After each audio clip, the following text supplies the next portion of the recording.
Hi, I'm Darren Odom. I am the VP of Mobility Platform for Network Optix. I'm here at ITS World Congress in Atlanta, Georgia, with Dheeraj Remella from Volt Darren, Active Data. thank you for having us. Absolutely. Yeah. So this is an interesting three-way partnership we have going between NXGo, HiveMQ, and Volt. Each of these have certain roles to play, right? So NXGo has the computer vision and AI intelligence to recognize multiple camera views and be able to put that view together and send that data through HiveMQ, and Volt receives it. And we can now take this video data, because we are actually storing it, we're adding a time component. It's not just a frame by frame object recognition, but being able to add the time component gives a 4-dimensional analytics capability. Then you add that into existing infrastructure of telemetry data that's coming from the road. So now you can make much richer decisions. Not only that, you can even actually connect the weather data and provide cautionary signs in intelligent traffic systems. So there's a lot we could actually do. So one of the use cases that we're targeting at this point is the intelligent, edge-based, peer-to-peer adaptive signal control. So adaptive signal control is already there, as you already know, right? But what we are able to do, thanks to your information that's coming through, is being able to not just count cars, but understand the traffic patterns, and an intersection could talk to another intersection directly without going to the central. So it removes a certain network dependency.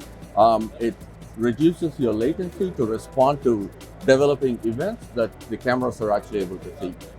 So if you look at this frame here, I think we talked about this earlier, Darren, when the cars are turning to the right and there are cars moving straight through, those cars are all adding up to create like a platoon.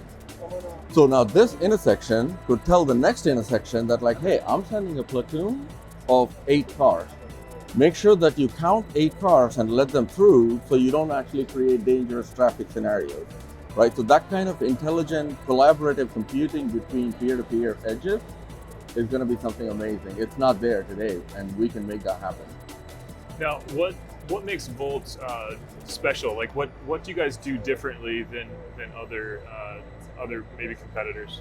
Yeah, so people look at us from different lenses and think we are like some other technology company, but essentially what we have done is combine all critical capabilities required for low latency, real-time, intelligent decisioning that is contextually relevant into a singular platform. So what are those capabilities, right? The first one is in-memory storage for fast access and processing, the ability to hyper-parallelize processing of this data, and the ability to bring in machine learning model inferencing, so you can actually create an adaptive, ever-developing way of making decisions, and thus avoid the false positive, false negative. So you can do the same thing with several other technologies that you put them together in an architecture, but the challenge is that they become a chatty architecture. That means a lot of data going back and forth, adds latency, consumes your network bandwidth. So you can avoid all of that by a unified architecture like Volt. That's really interesting, because one of the use cases that I've thought of is that you could actually use this for C-V2X or smart vehicles, basically. So the vehicles need a lot of data. They have a lot of sensors, but we have a bunch of cameras out there, looking at the intersection. That data could provide information to those self-driving vehicles, so that they have another set of eyes on the intersection. Yeah. It doesn't have to be perfect, right? But it can be another set of data points for those Absolutely. The cautionary information, instead of just putting up on the road sign, could be published locally. So any cars that are entering a certain area would be able to subscribe to that information through HiveMQ perhaps, and be able to consume it into a heads-up display and be able to say hey, this light is going to turn red within the next 2 seconds, so start slowing down, right? So instead of people trying to gun through or braking too late, these kind of V2X, as you mentioned, can actually provide a lot of safety features into the cars. That's actually a really exciting use case. Out of curiosity, how hard was it for your company to integrate with network optics? Oh, it was a breeze. It was end to end was like connected. The connectors were already in place.